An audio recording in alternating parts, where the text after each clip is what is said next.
Okay, I stumbled on the fact that this Omega R&B brush that I just got trying to break in is a phenomenal lather of Williams. It's been soaking for 5-10 minutes, but less than 10 minutes. Old puck, new brush.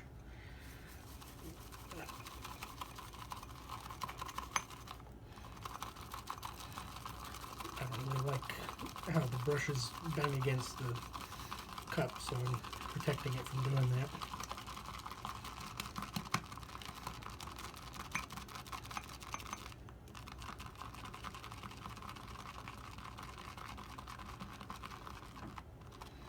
Get a good kind of lather thing going.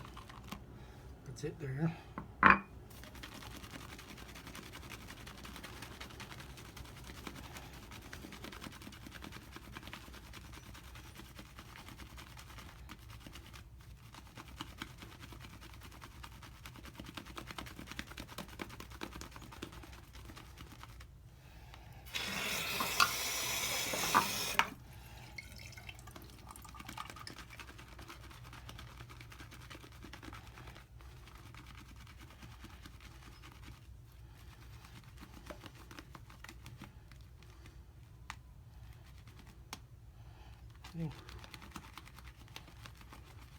Feels real good on the face too.